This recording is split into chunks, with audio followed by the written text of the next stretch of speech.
Hi, I'm Stephanie Mahoe, IFBB Bikini Pro, and I'm here at Busybody Gym in Boca Raton, and I just got finished training hamstrings and glutes.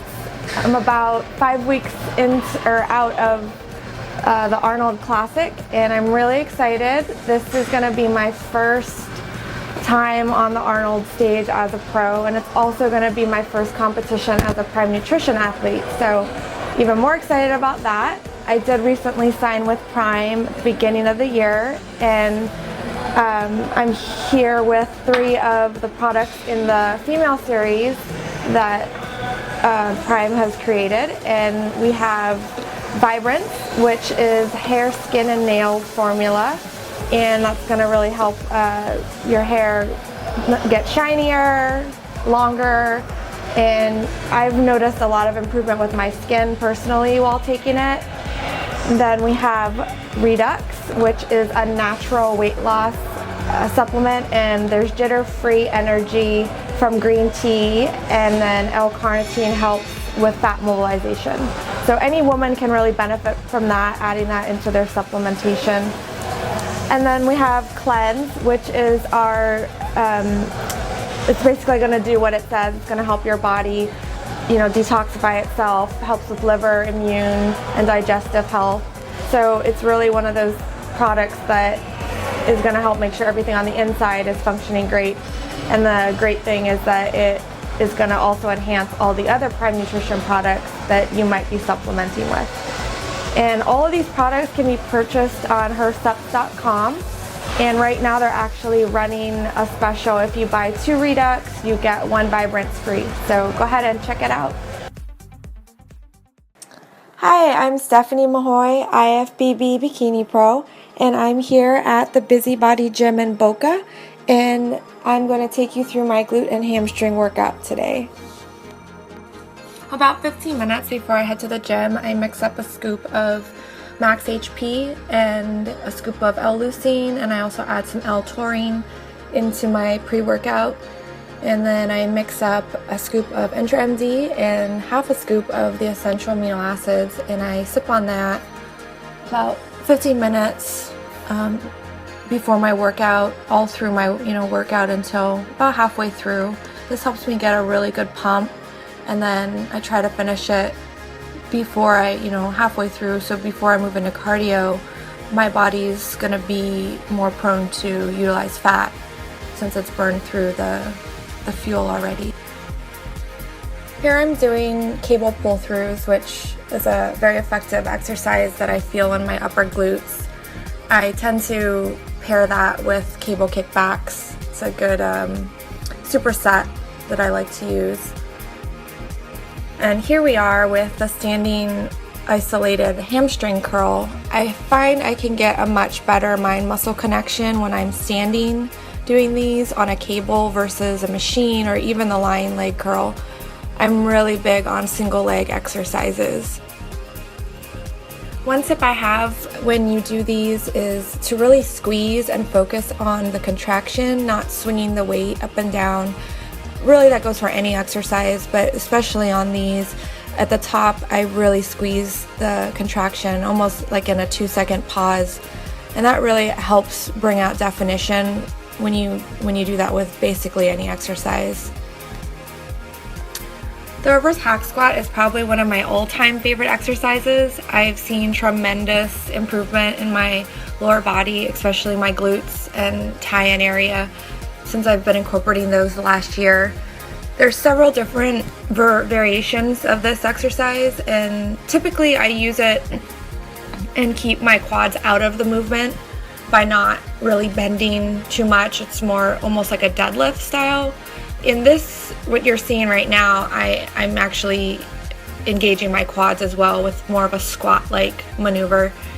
And again, my movements tend to be very controlled and focused, really getting the mind and muscle connection going. You'll hear me say that a lot, but I'm a big believer in that being the reason for results. And now here, you're seeing the deadlift style, where there's less squat and more like bending the butt backwards and almost like a hip thrust.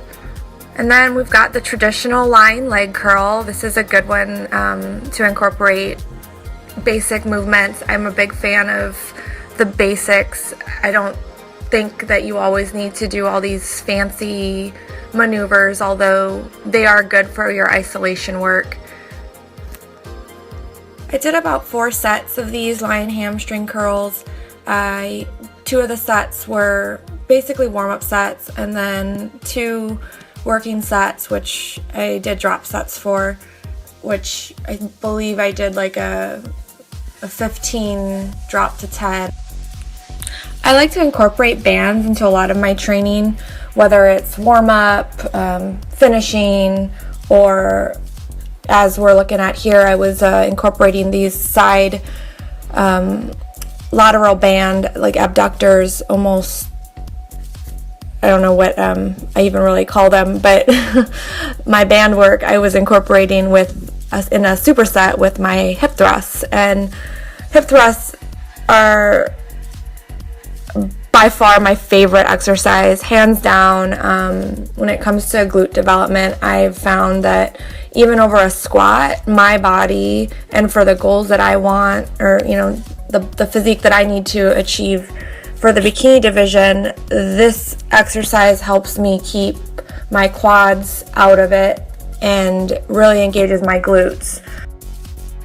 And then here we go with deadlifts.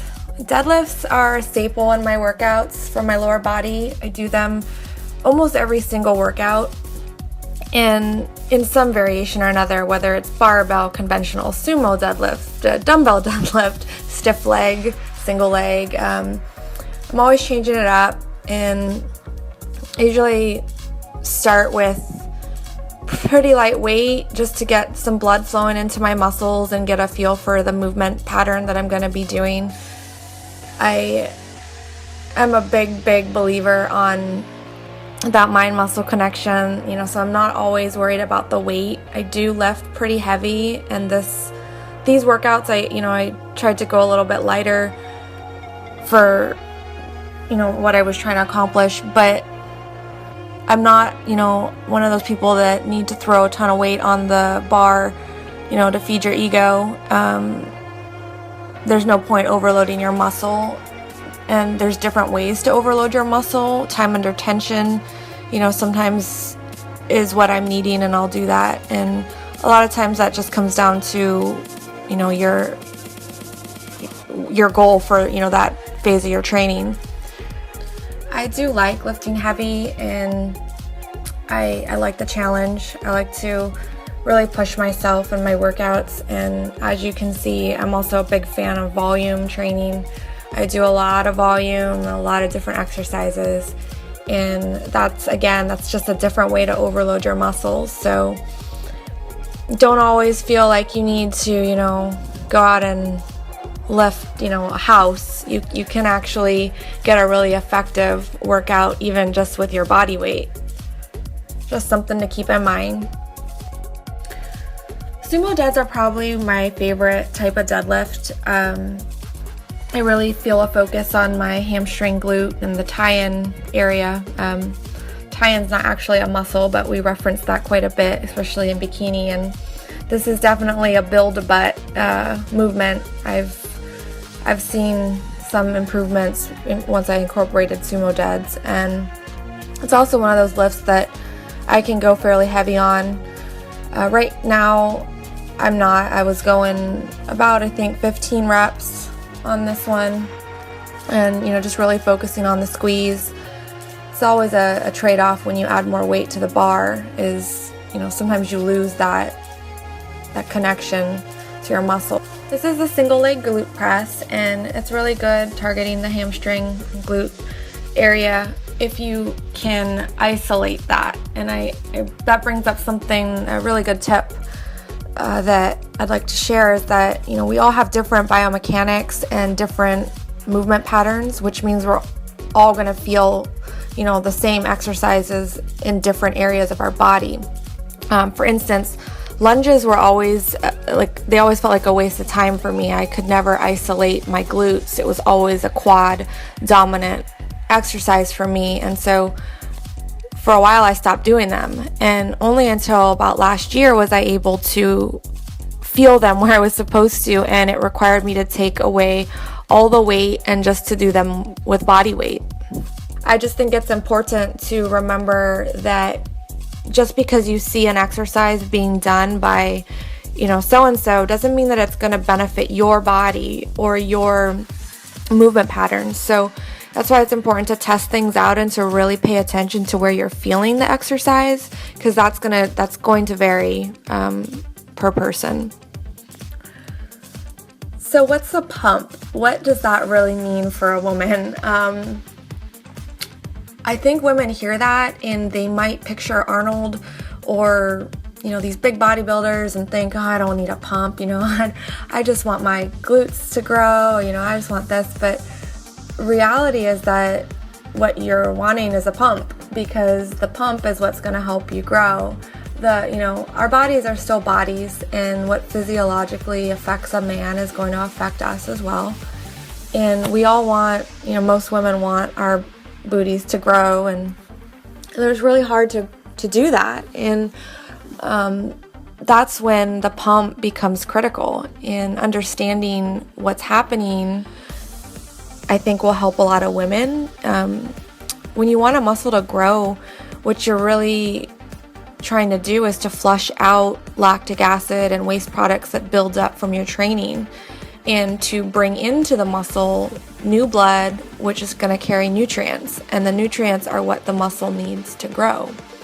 So while you train, and you bring blood and oxygen into your muscles, you're helping to feed it and, restore glycogen levels, and all of that is what is going to produce the growth.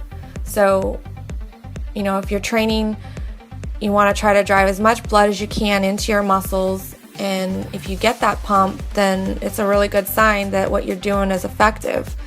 And I think if you're lacking that pump, then you need to assess your diet. Carbs obviously play a role in getting a good pump, and even try to incorporate a product like IntraMD or an intra workout like that.